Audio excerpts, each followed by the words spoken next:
Hello, good morning all of the students. मैं Manoj Poonia unique senior secondary school के online classes platform पर आपका most welcome.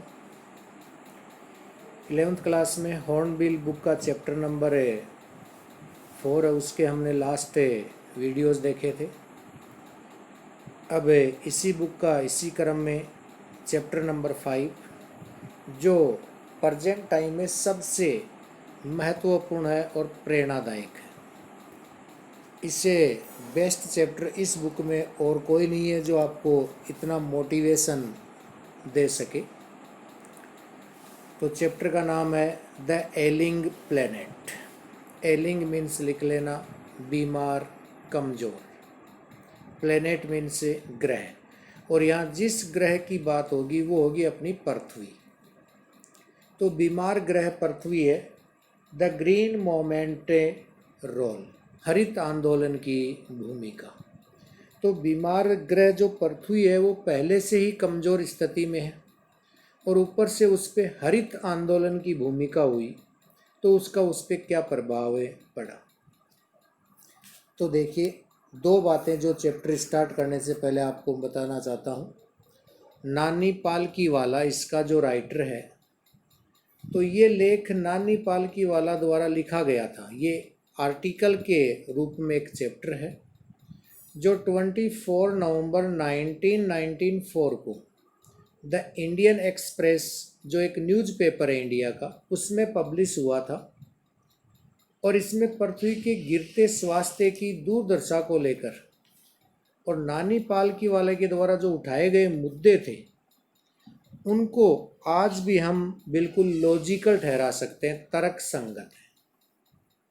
तो देखिए, सटीक दो बातें नानी पालकीवाले ने इस पृथ्वी की गिरती हुई स्थिति के बारे में जो क्वेश्चन पुटअप किए थे वो आज के दृष्टिकोण में भी बिल्कुल लॉजिकल है। लॉजिकल मीन्स तर्क संगत है। तो दूसरी सेकंड जो बात है वो सबसे इम्पोर्टेंट ये कि पृथ्वी के बगैर हम रह नहीं सकते। इसलिए हम अपनी जो अर्थ पृथ्वी ग्रह है, प्लेनेट है, इसको हम एक मदरलैंड के रूप में जानते हैं। जन्म देने वाली मदर होती है, बट उसके रहने के लिए उसका लालन पोषण पालन है वो इस पृथ्वी ग्रह के बगैर हो ही नहीं सकता, दुनिया में किसी भी जगह पर, किसी भी कोने में। और जिसके बिना हमारा जीवन संभव नहीं है, हम उसी की बिल्कुल केयर नहीं करते। तो उसमें पॉपुलेशन है, हरित क्रांति है, इन सब के जो क्वेश्चन है वो इस चैप्टर में उठाए जाएंगे। तो according to my view, most important chapter of a human being. तो देखिए क्या है इस चैप्टर में। Notice these expression in the text, infer their meaning from the context. तो जो मुख्य मुख्य बिंदु हैं उनको व्यक्त किया गया एक बिंदु के रूप में, एक पॉइंट के रूप में। तो देखिए, सबसे पहले ए holistic and ecological view. Holistic means होता है संपूर्ण रूप से, और इकोलॉजिकल व्यू को लिख लीजिए, जीवों का परस्पर एवं वातावरण के साथ उनका संबंध में क्या दृष्टिकोण है। तो यानी a holistic and ecological view and inter alia, उनका आपस में संबंध क्या है और संपूर्ण रूप से। सेकंड पॉइंट है सस्टेनेबल डेवलपमेंट, सतत विकास कैसे हो इस पृथ्वी का, सतत विकास कैसे हो। और अगला जो पॉइंट है वो है डेसिमेटेड। डेसिमेटेड का मतलब होता है समूह के रूप में विनाश हो जाना। तो यदि हम पृथ्वी को बचाएंगे नहीं, इसकी केयर नहीं करेंगे तो डिसिमेटेड हो जाएंगे। तो डेसिमेटेड मीन्स संपूर्ण रूप से विनाश हो जाना। और लैंग्वेज मीन्स पीड़ा। और कैटास्ट्रोफिक डिप्लेशन यानी खतरनाक रूप से। कैटास्ट्रोफिक मीन्स होता है भयानक, खतरनाक, और डिप्लेशन मानी कमी। तो भयानक रूप से यानी खतरनाक जो कमी आती जा रही है। इग्नोमिनियस डार्कनेस यानी चारों ओर अंधेरा ही अंधेरा नजर आ रहा है। ट्रांसेंडिंग ए कंसर्न, जो ट्रांसेंडिंग कंसर्न है लिख लीजिए, सीमा से अधिक चिंता, यानी एक चिंता करने की भी एक सीमा होती है, उससे अधिक। अब हम चैप्टर को लाइन टू लाइन एक्सप्लेन करेंगे। The following article was written by Nani Palkhivala. Following article यानी नीचे लिखा जो आर्टिकल आ रहा है वो लिखा गया था नानी पालकीवाला के द्वारा, and published in the Indian express, और ये प्रकाशित हुआ था, the Indian express is the name of A newspaper, 24 नवंबर 1994 को। द इश्यूज मीन्स लिख लेना मुद्दे, दैट ही रेज्ड मीन्स उठाए थे, regarding the declining health of earth continue to have a relevance. Decline means गिरते हुए, हेल्थ मीन्स स्वास्थ्य, तो यहाँ स्वास्थ्य है वो पृथ्वी ग्रह का है जो लगातार गिरता जा रहा है, उससे रिलीवेंस, उससे संबंधित जो उन्होंने पर्सन उठाए थे वो आज भी रिलीवेंस है। रिलीवेंस मानी तर्क संगत हैं।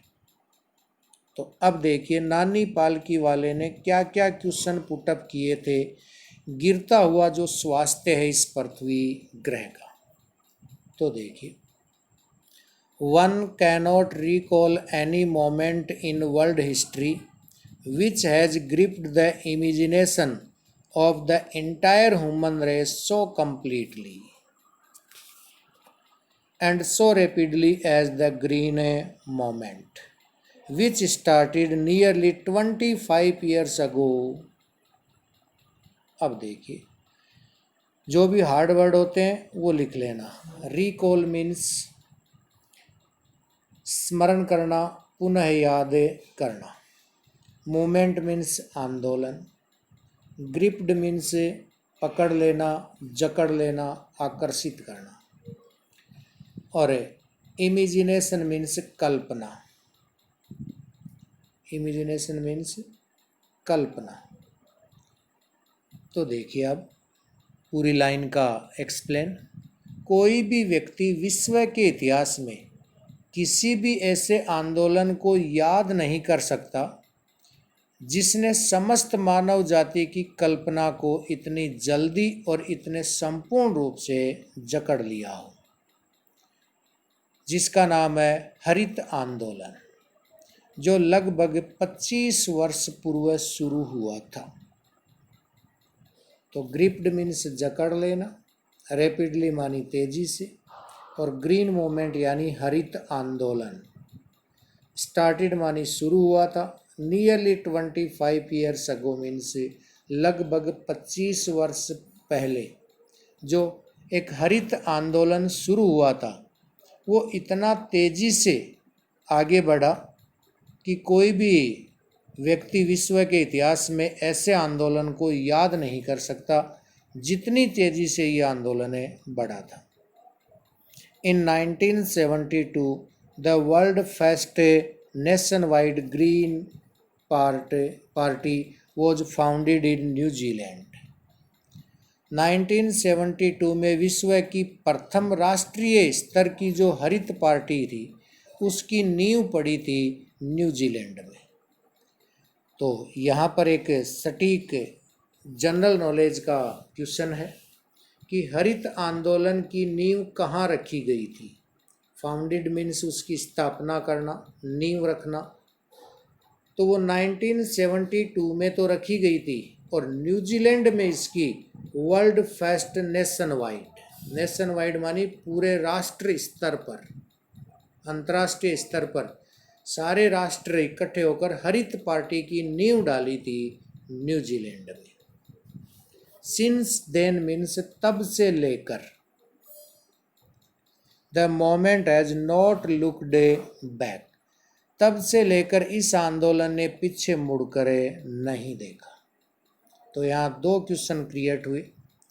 हरित आंदोलन है वो वर्ल्ड में इतना तेजी से फैला कि समस्त मानव जाति की कल्पना है वो इतनी जल्दी और इतने संपूर्ण रूप से जकड़ गया जितना हरित आंदोलन ने उसे जकड़ा था। फिर इसकी स्थापना कहाँ हुई? न्यूजीलैंड में। कब हुई? 1972 में। अब देखिए, वी हैव शिफ्टेड, हमने ध्यान हटाया है। वन होप इरोवेकेबली, उम्मीद करें और अखंड रूप से। इरिवोकेबली मीन्स लिख लेना अखंड रूप से। फ्रॉम द मैकेनिस्ट जो mechanistic view to a holistic and ecological view of the world, यानी दुनिया के प्रति एक यांत्रिक दृष्टिकोण। मीन्स लिख लेना, जो मैकेनेटिक व्यू है, यांत्रिक दृष्टिकोण, तो दुनिया के प्रति एक यांत्रिक दृष्टिकोण से, और इसे केंद्रित किया गया कि एक समग्र एवं जीवों का तथा प्रकृति के परस्पर संबंधों पर आधारित दृष्टिकोण पर। यानी हमने ध्यान हटाया दूसरी चीज़ों से, और पहली बार विश्व में इस पर ध्यान केंद्रित किया गया, उम्मीद की गई, आशा की गई कि एक संपूर्ण एवं जीवों तथा प्रकृति के परस्पर संबंधों पर आधारित दृष्टिकोण क्या होना चाहिए। It is a shift in a human perception as revolutionary as the introduced by Copernicus, who taught mankind in the 16th century that the earth and the other planet revolved round the sun। अब यहाँ देखिए, एक फिर GK का question है। ये मानव बोध के लिए वैसा ही एक क्रांतिकारी स्थान साबित हुआ जैसा कोपरनिकस द्वारा शुरू किया गया था, जिसने मनुष्य जाति को 16वीं शताब्दी में ये बताया था कि पृथ्वी एवं अन्य ग्रह सूर्य के चारों ओर चक्करे लगाते हैं। तो कोपरनिकस जो 16वीं सेंचुरी का एक महान साइंटिस्ट था, जिन्होंने टोट किया था मैनकाइंड को, सिखाया था कि अर्थ और अदर प्लेनेट, अर्थ भी एक ग्रह है और अदर प्लेनेट्स दूसरे ग्रह, रिवॉल्व मीन्स चक्कर लगाते हैं चारों ओर सन की। ये पहली बार उन्होंने बताया था। For the first time in human history, there is growing worldwide consciousness that the earth itself is a living organism। और मानव इतिहास में प्रथम बार ऐसा हुआ कि दुनिया भर में एक बढ़ती हुई जो चेतना है वो ये आई कि पृथ्वी स्वयं एक जीवित प्राणी है। Itself is a living organism। World wide means विश्व में, विश्व स्तर पर। कॉन्शियसनेस मीन्स चेतना फैली, पहली बार मनुष्य के इतिहास में। तो ये जीके का फिर एक क्वेश्चन है। कोपरनिकस ने ये साबित किया कि पृथ्वी भी एक जीवित ग्रह है। पृथ्वी और अन्य ग्रह सूर्य के चारों ओर चक्कर लगाते हैं, ये बात कोपरनिकस ने कही 16वीं शताब्दी, 16th century। An enormous being of which we are a part। और यहाँ देखिए कितनी स्प्लेंडिड बात उन्होंने कही कि enormous being of which we are a parts,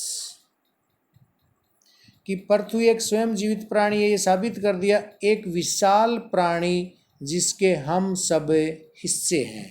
यहाँ पर एक बहुत ही स्प्लेंडिड बात की, enormous being, we are part, हम इसके हिस्से हैं। और इनॉर्मस बीइंग किसको कहा गया? प्लेनेट पृथ्वी, कि एक विशाल प्राणी है ये पृथ्वी।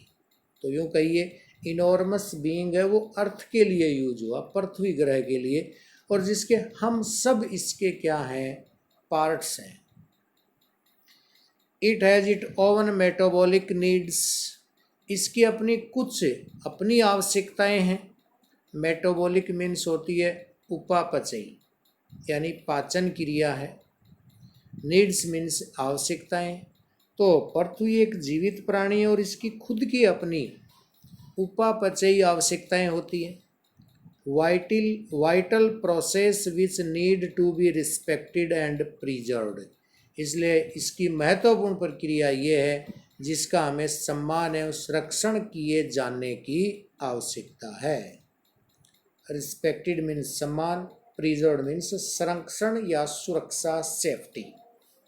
तो हम इसको ऑनर करें और इसकी सेफ्टी करें, क्योंकि वाइटल प्रोसेस है इसकी, एक महत्वपूर्ण प्रक्रिया। वाइटल मीन्स बहुत विशाल, महत्वपूर्ण, और प्रोसेस मीन्स प्रक्रिया।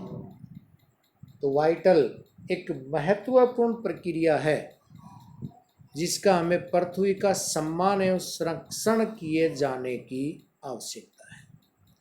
तो देखिए किस प्रकार उन्होंने पृथ्वी ग्रह को बताया है कि पृथ्वी बिल्कुल एक ह्यूमन बीइंग की तरह लिविंग ऑर्गेनिज्म है, जीवित प्राणी है, और हम सब इसके हिस्से हैं, लेकिन ये विशाल है और हम सब इसके पार्ट हैं। तो सोचिए विशाल हिस्सा खत्म हो गया तो पार्ट तो ऑटोमेटिकली कोलैप्स्ड हो जाएंगे। नेक्स्ट पैराग्राफ देखिए।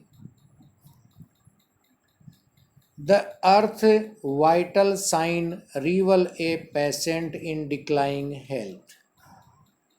और इस पृथ्वी के ऊपर महत्वपूर्ण चिन्हों से प्रकट हो रहा। रिवेल मीन्स प्रकट होना, वाइटल मीन्स महत्वपूर्ण, कि पेशेंट ए डिक्लाइनिंग हेल्थ, कि वह एक ऐसा मरीज बनती जा रही है जिसका स्वास्थ्य दिन प्रतिदिन गिरता जा रहा है। डिक्लाइनिंग मीन्स गिरते रहना, हेल्थ मीन्स स्वास्थ्य, पेशेंट मीन्स रोगी। तो पृथ्वी के महत्वपूर्ण चिन्हों से प्रकट होता है कि ये एक ऐसा मरीज है जिसका स्वास्थ्य निरंतर बद से बदतर होता जा रहा है। तो डिक्लाइन मीन्स गिरते जाना, बद से बदतर होते जाना, और हेल्थ किसका है? पृथ्वी का। We have begun to realize our ethical obligations to be good stewards of the planet and responsible trustees of the legacy to future generation। इसलिए हमारा नैतिक कर्तव्य, नैतिक जिम्मेदारियां बनती हैं। ऑब्लिगेशंस, इथिकल ऑब्लिगेशंस मीन्स लिख लेना नैतिक जिम्मेदारियां, मॉरल रिस्पॉन्सिबिलिटी। तो हमारी नैतिक जिम्मेदारियां बनती जा रही हैं। हमें महसूस करना चाहिए कि ये नैतिक जिम्मेदारियां हैं कि हम पृथ्वी नामक ग्रह के अच्छे प्रबंध करें और जिम्मेदार न्यायसियों की भांति भावी पीढ़ियों के लिए इसे स्वस्थ विरासत के रूप में छोड़ कर जाएं।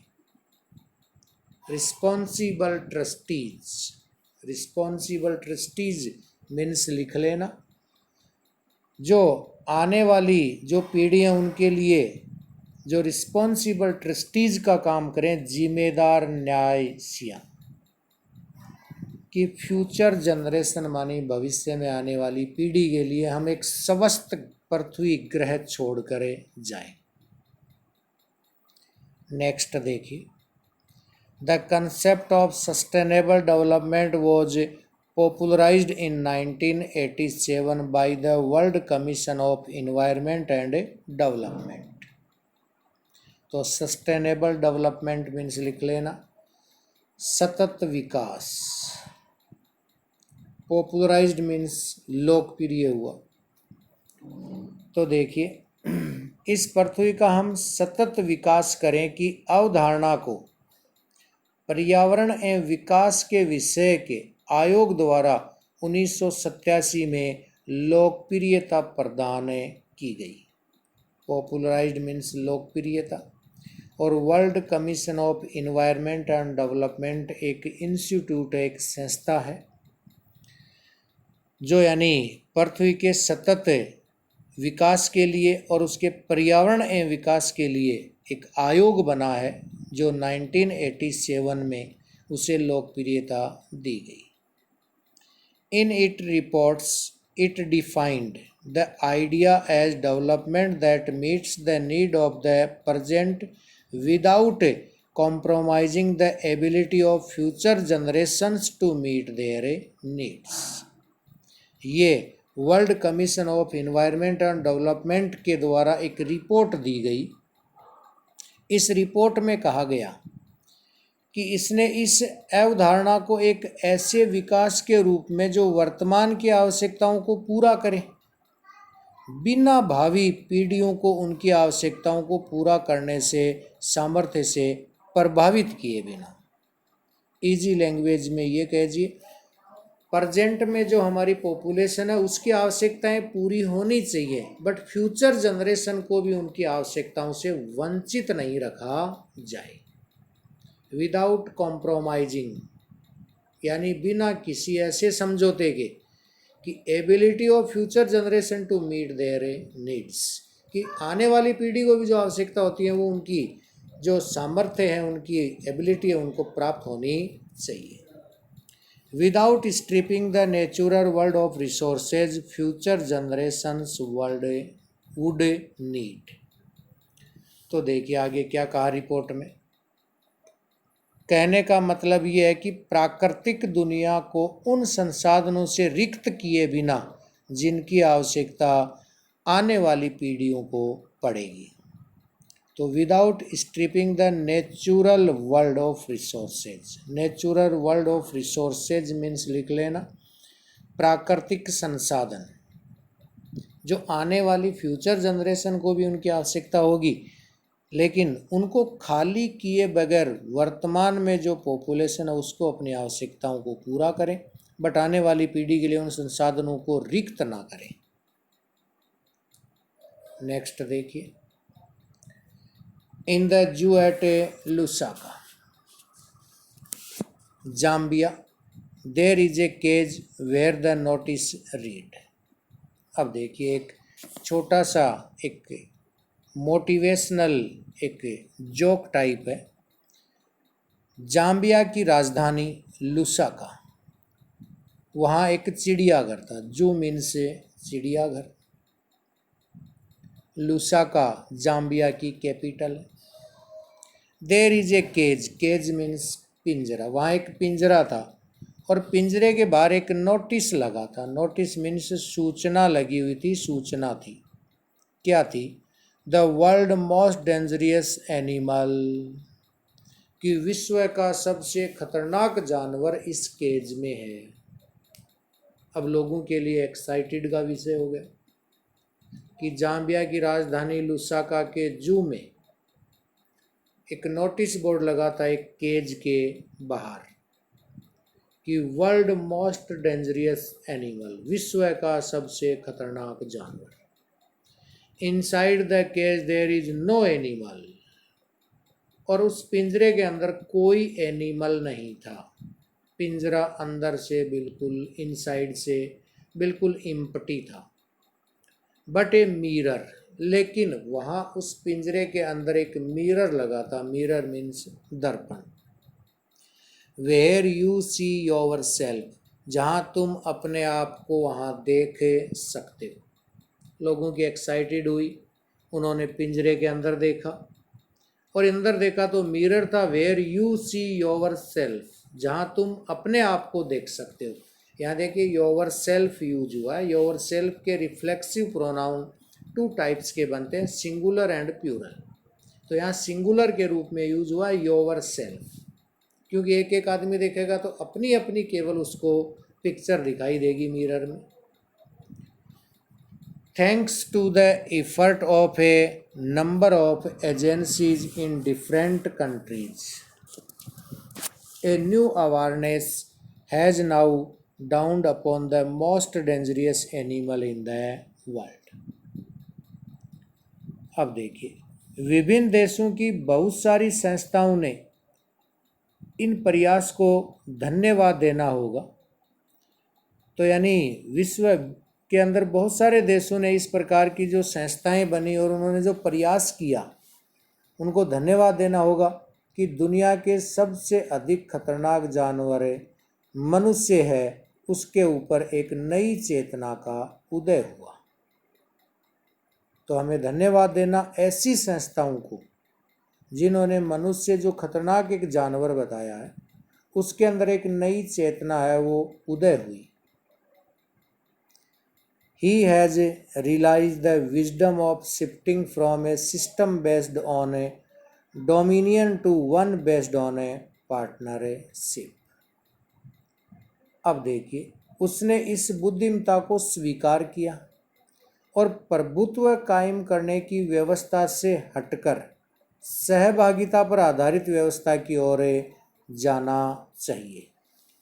अब देखिए, उसे रियलाइज्ड हुआ, विजडम मानी अपनी बुद्धिमत्ता का, शिफ्टिंग फ्रॉम सिस्टम, उस जो सिस्टम है, जो प्रबंध है, उस व्यवस्था से हटकर based on dominion, dominion means प्रभुत्व कायम करने की बजाय बेस्ड ऑन ए पार्टनरशिप वाले अवधारणा पर हमें आधारित जो प्रबंध है उस पर काम करना चाहिए।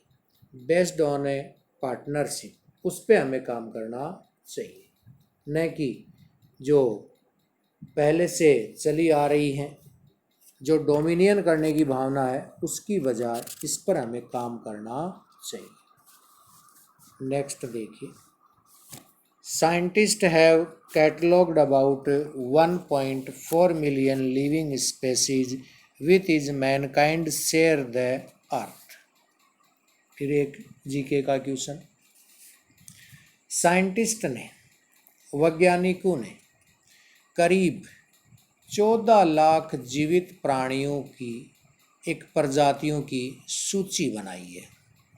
1.4 मिलियन यानी इस पृथ्वी पर रहने वाली 14 लाख जीवित प्रजातियों की सूची बनाई जो मैनकाइंड के साथ यानी मानव जाति के साथ पृथ्वी पर रहती है। मैनकाइंड शेयर्स द अर्थ, तो मनुष्य भी उन 14 लाख प्रजातियों में से मात्र एक प्रजाति है।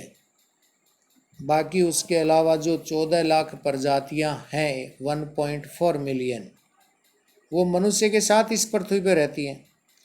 Estimate very widely as regard the still uncatalogued living species.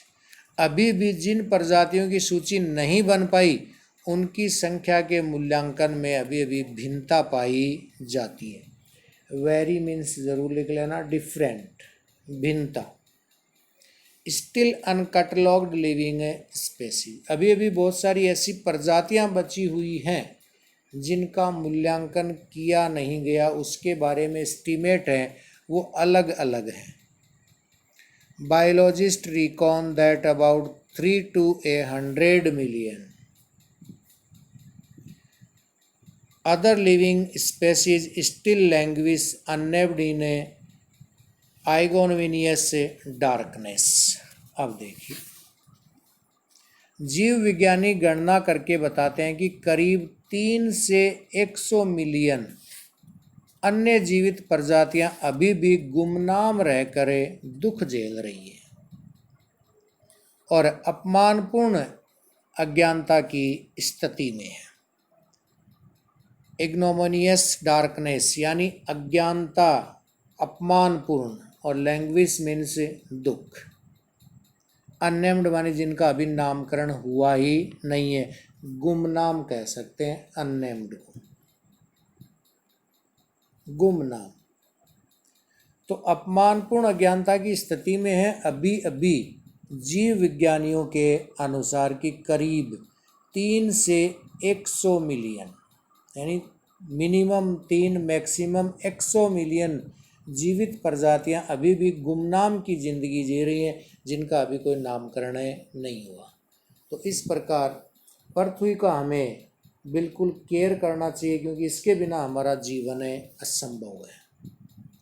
Next video में हम इससे आगे पढ़ेंगे। इस वीडियो में इतना ही कि जिस पृथ्वी के बिना हमारा लाइफ है वो पॉसिबल नहीं है, उसका हमें रिस्पेक्ट करना चाहिए, उसका संरक्षण करना चाहिए, रिस्पेक्ट एंड प्रिजर्व करना चाहिए।